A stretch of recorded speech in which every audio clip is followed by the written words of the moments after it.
Use for recording again. Awesome. Tell me about your sickness. Well, I don't know what it is at this point. Is it long COVID? I don't know what it is, man. I had some kind of funk last week. Is the long COVID a thing? I don't know. Ask Dr. Fauci. So Tulsi Gabbard dropped the hammer on him today. So, yeah. I saw that. It's awesome. So the COVID thing, my wife and kids never got a vaccine. Right. They all got COVID like once. Yeah. I was still in the reserve. I got vaccinated with the boosters, all the thing, and I got it 4 times. Yeah. Yeah. I'm pretty sure I had it. Me and my buddy Hans had it for like from November to February that year. And we could not shake it. We were going to work down there at NASA. Mm-hmm. Man, we were like walking death. And that first round was we were rough. good. Yeah. But it seemed like after my wife and kids got the first round, they were like, okay, then, you know what I mean? Like, yeah. I mean, but that first one, it knocked my wife, knocked her down pretty hard. Now the kids, they got it, and it was like they had a cold. They're like, okay, yeah, you know. And I had it, and it was rough. It was like the longest cold I ever had in my life. It lasted for like 30 days. And then I got the shots. I just kept catching it. So yeah, we were lucky. We got it, and they said, we don't care if you have it. You're still coming to work. Nice. Yeah. All right. NASA? Yeah.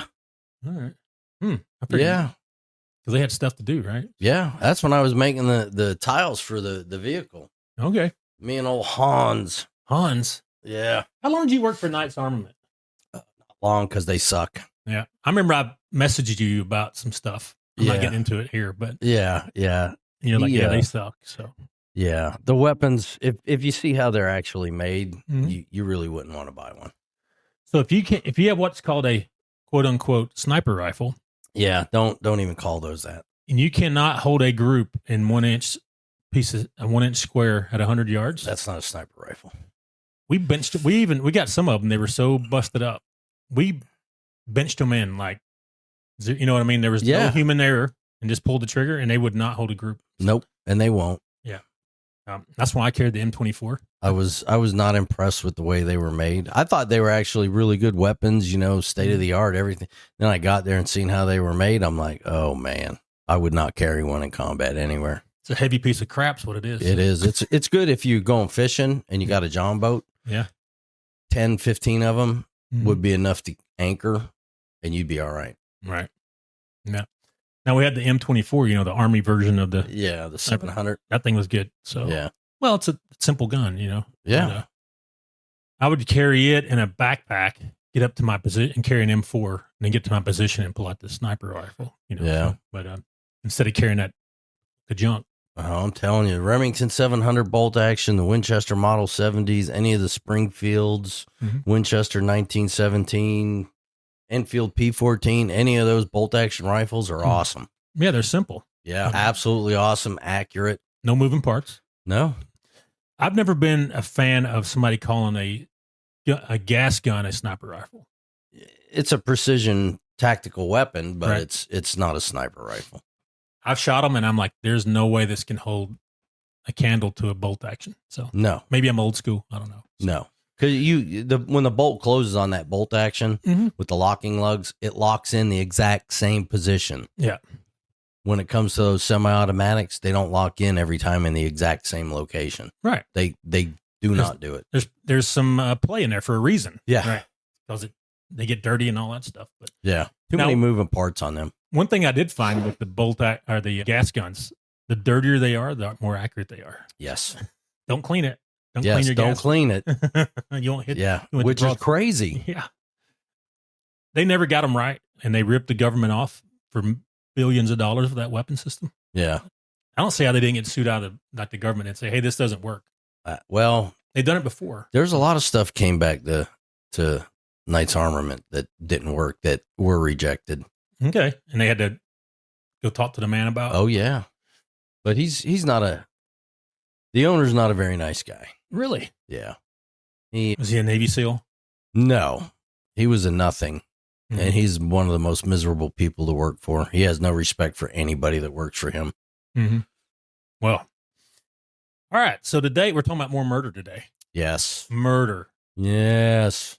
So the first one we're getting into on this section is Ashley Smylie. Sad story. but it's one of the craziest stories I've ever read. What about, do you think it is? Yeah, that's the kid, right? Yeah, this is the young girl, lost her marbles. Yeah. But it's how this goes down is one of the craziest stories. Yeah, it's insane. This wasn't that long ago. March 19th, 2024, Ashley Smylie was murdered at her home in Brandon, Mississippi, United States, it says. There's no other Mississippi. What does this article say? That's crazy. Why does it put United States on there? There's not a Brandon, Mississippi in the Soviet Union? Yeah. In China. By her 14-year-old daughter, Carly Madison Gregg, through gunshots to the head. An hour later, Gregg then shot her stepfather, Heath Smylie, in the shoulder, injuring him. In September of that year, Gregg was found guilty of first-degree murder, attempted murder, and tampering with evidence. After being tried as an adult on a 5-day trial in Rankin County, Mississippi, jury Gregg was sentenced to 2 life sentences without the possibility of parole for the murder of Ashley Smylie and attempted murder of Heath Smylie, and 10 years for tampering with evidence. So Rankin County is right down there next to Tuscaloosa. Right. Not far from here. I mean, it won't take you long. Yeah, I had to drive there a while pretty back. Quick. You know where that little horse I got? That's where I got it. I had to drive down there. Oh, the little one? Yeah, that's where we got her from. But we bought her with feet problems right out the gate. Anyway, that's animals for you, right? Right. Let's talk about the personal life of Ashley. She was a normal person. Right. I mean, I don't know what abnormal is. I'm abnormal. But she was a math teacher at the high school, had 2 daughters, Natalie, who was deceased, and Carly Madison Gregg, who was born October 23, 2009. Gregg attended the high school where her mother worked. Heath Smylie, husband of Ashley Smylie, and stepfather Carly Gregg, worked as a physical therapist 5 minutes from their home. So we had professionals here, man. Oh, yeah. Probably the girl probably didn't want for anything. Oh, no, probably not. I've seen the little documentary. They lived in a nice neighborhood. You know, it wasn't like she was being sexually assaulted, I don't believe. None of that stuff. Right. Now, she claimed it, but they didn't prove it. Right. Let's talk about the background of the young girl. During the mid-afternoon of March 19, 2024, Ashley Smylie was informed by a student of the high school and friend of Gregg's that Gregg had a large amount of marijuana concealed in her bedroom. Wah, wah, wah. Snitches. She killed the wrong people, though. Yes. Along with the cannabis, e-cigarettes, and burner phones were also discovered. It was upon seeing this that Gregg's friend decided to inform Smylie. Gregg was said to be on medication during this time, which apparently contributed to symptoms of dissociation, auditory hallucinations, and mood swings. This girl's having some issues. Mm-hmm. Attempts have been made to ease Gregg's symptoms through equine-assisted therapy. Gregg had previously bought a Swiss Army knife, brought one to school, causing her to be transferred. You can't bring a Swiss Army knife to school? No. We used to trade knives. So do we. We used to walk in the front door with our hunting rifles and stuff. Yeah. Not now. I remember swapping knives with buddies. Like, hey, I like yours. You like mine? Oh, yeah. Case knives and stuff. There's a fly in here, Juice. Yeah, I know. Luckily, it's around you. Gregg had previously, Swiss Army knives, her history of drugs, according to Heath Smylie, may have been influenced by her biological father, Kevin Gregg's drug use. So she had the biological dad who wasn't a good dude, it seemed like. Previous tensions between Gregg and Ashley Smylie involved confiscation of her cell phone and punishment. Right. That's teenage girls. Yeah. What teenage girl's not going to have some issues that you got to ground her? That's the worst thing now is taking their phone from them. Oh, yeah. My oldest daughter, when she was still in the house, she was mean, like smart aleck, and she'd get in trouble. And we'd take her phone, and she'd turn into an angel for 2 days. Oh, yeah. And then we started taking her car from her. That was even worse. So later on. But yeah, I don't know. This phone, big deal now. Getting your phone taken from you. Yeah. You can have mine if you want it. Well, that's because yours rings every second of every day. But you got to sell stuff to keep the business open. Yeah. You take it. It's your responsibility. It is. I'm glad it's yours and not mine. Let's talk about the murder. All right. Mom, Ashley Smylie. During the morning of March 19th, Ashley Smylie went to work at the school with her daughter, who was in the 9th grade there. Whoever wrote this they were having strokes during it or something. I don't know what it is. It was a 9th grader. Heath Smylie then went to work himself. During the school day, Gregg was described as being grumpy, irritable, unable to focus in the classroom, and having a memory blank. So she just described me every day. Yeah. So at 3:54 p.m., Ashley Smylie and Gregg returned home. Text message sent by Ashley to Heath mentions plans to go grocery shopping. Subsequent events involving Gregg were captured on CCTV cameras in the garage and dining areas. At about 4 p.m., Gregg entered her parents' bedroom and retrieved a .357 Magnum gun, which was owned by Ashley, from underneath their mattress. She concealed the gun from the cameras by hiding the firearm behind her back. Following this, Gregg confronted her mother, and the sound of 3 gunshots coupled with screaming could be heard on the camera footage. The shots impacted Ashley's skull, but they were not immediately fatal. Gregg then returned to the kitchen with the gun, still concealed behind her back. During the following minutes, Ashley died as a result of her injuries sustained by the gunshots. In the kitchen, Gregg used Ashley's cell phone to contact her stepfather, pretending to be her mother, with a text message reading, "Are you almost home, honey?" During the interim period between the message being sent to Smylie and his arrival home, Gregg sent another message to a friend in an effort to invite them to her house, with the friend arriving not long after. She's going to kill 3. Oh, yeah. That's where they got her for tampering, was got her mom's phone and started sending messages, right? So, attempted murder of Heath. Gregg's stepfather, Heath, arrived home about an hour later, about 49 minutes after receiving a text message from Ashley's phone. Upon opening the front door, Heath was ambushed by Gregg with several bullets coming from the .357 Magnum. One of those bullets impacted Heath's trapezius, less than 6 inches from his face, injuring his shoulder. Heath then disarmed Gregg, whilst the remaining bullets were fired. Heath described Gregg as screaming, believed she was terrified, and that he may not have been her intended target.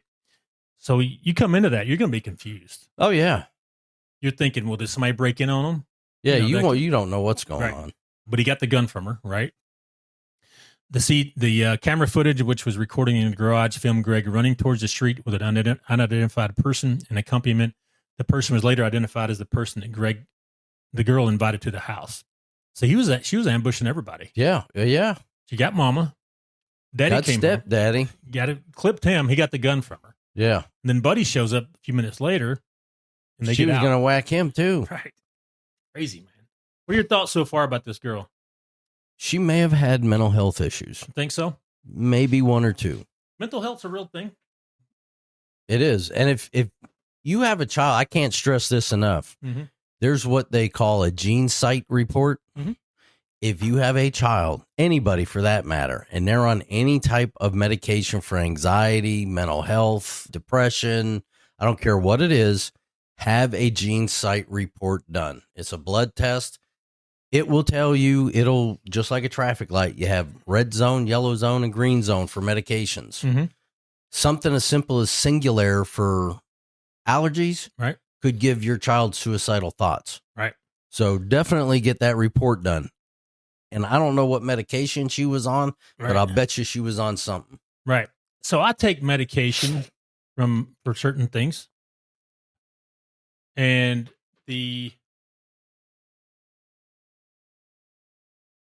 anyways, so I take medicine for stuff, and something as simple as Benadryl, right, makes you go off the deep end.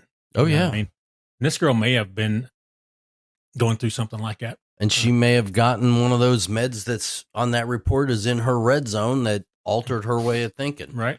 I'm not saying it's an excuse for them to act the way they do. Right. But if you notice changes and you get that report done, you'll know what medications they need to be on and what you need to avoid. Right.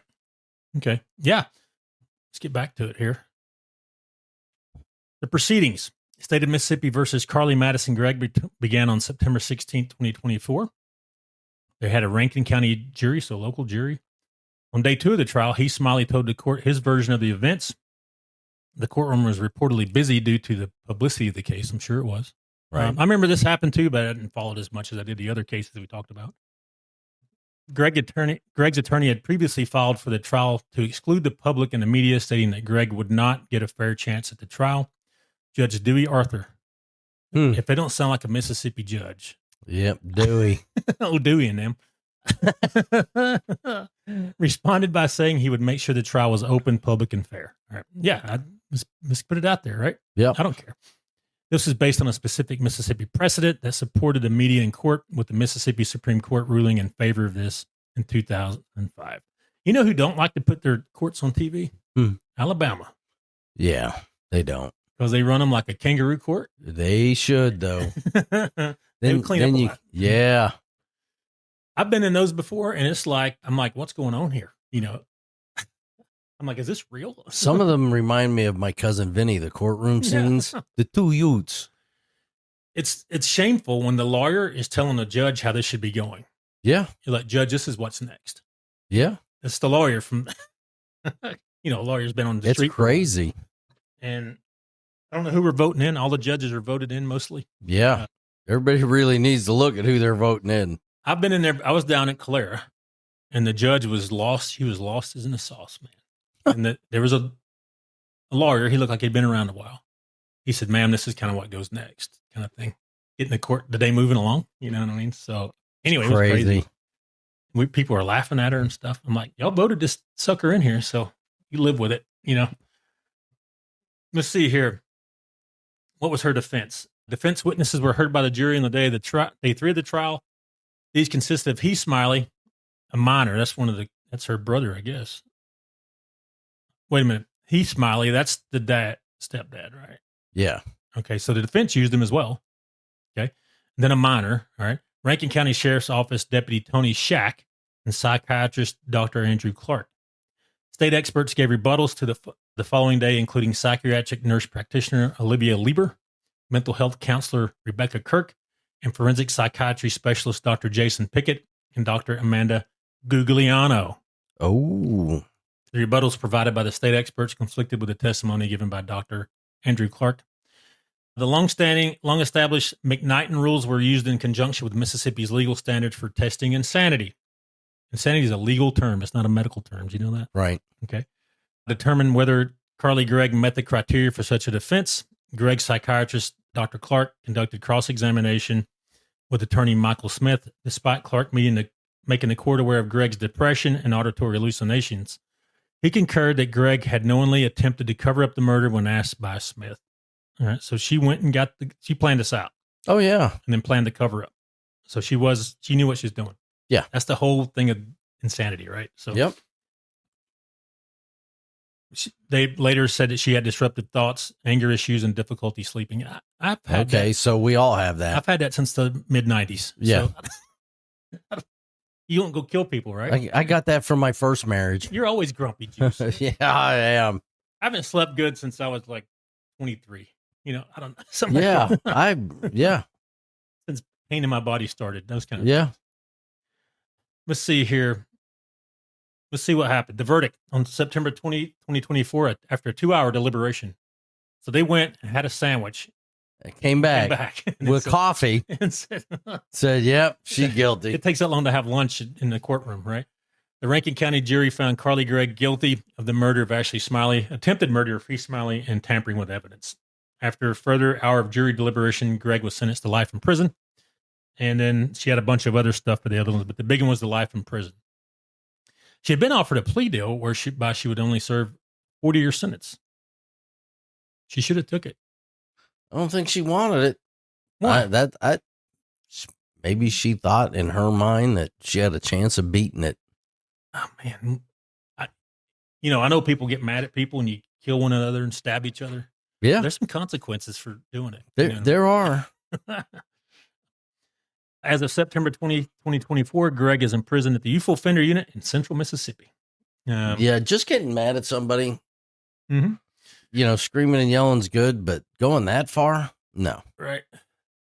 She had a appeal for a new trial. Her defense team consists of attorneys Bridget Todd and Kevin Camp filed an appeal in 2024. Assistant DA with the state was there, responded to the appeal. After this, Gregg received a new legal counsel. It was unknown when the Mississippi Supreme Court would hear the case, with estimates that it could take another 18 months to finalize a decision. On July 30th, 2025, this guy named Murphy requested a 30-day extension for preparation of the appeal brief. The Supreme Court of Mississippi was going to hear it, so the lawyer had to go plead, right? April 2026, the Mississippi Supreme Court issued a statement announcing that it grants the presentation on March 27, 2026 of oral arguments by Gregg's defense in support of her appeal. Okay. So the Supreme Court's going to hear it, right? Yeah. I'm guessing, this is me, I'm a brilliant legal mind, Juice. Right. I'm not. You're a prodigy. They're going to look at the age of the defendant. Yeah. Is what they're looking at. And they may say, hey, give her 50 years and a chance when she's an adult, right? Yeah. That may be what they're looking at. But you got Carly's Warriors group set up and run by Gregg's maternal grandparents, as well as by other members of her mother's family. was registered with the Mississippi Secretary of State. The group claims that Gregg's sentence was disproportionate to the crime and unfair, given Gregg's age and influence of her change in medication. Still can't kill people. No, you can't.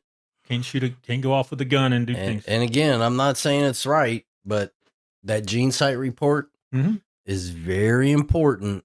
If, in my opinion, if you have mental health issues, or your child or your wife or husband have mental health issues, that gene site report is vital to making sure they get the right medications. Sure. So I had that done. I'll talk about it. Last year, I don't know if you remember, I was going through some things. They changed my medicine around, and then they did the gene site report, and they said, hey, you cannot take this. Yeah. I was like hearing things and stuff. Yeah, it's like, no this ain't joke. Right. You know what I mean? So they got me set up right, and things have been great ever since. But that was, they tested the blood, and then they threw a swab, and then he came back in a few days, and they said, these are the things you can't take. Yeah. And you can't take this with and these. it's easy to follow. You know, it's got a green, yellow, and red column. Yeah. And they even had some foods on there not to eat. Yeah. Because it was like herbal and stuff like that. So. Yeah. That report, knowing what I know now, I wish I would have had that report, 10 years ago. We had insurance, but I think the total price was $25. Yeah. So even if I paid out of pocket, it'd been $25. Yeah. Which was wonderful. It did wonders for me. They did it. The VA did not do it, but I went to my local doctor, had it done, and took it to the VA, and then they adjusted my medication. Because the VA makes more money if they just prescribe pill after pill after pill. Yeah. I like how the VA always asks me if I have insurance. Yeah. What does it matter to you? Yeah. You're my insurance right now. All the time. You're my insurance, right? Like they're going to file it. So anyway. All right, Juice, anything else on, this is a big mental health one. And we had some cyber in there. Just, I hope we hit it home on that gene site report. It's a very valuable tool to have. It is. And I liked it. It worked for me. So I'm going to get off here. We'll be back with another episode in just a bit. So go ahead and say bye, Juice. Bye, Juice.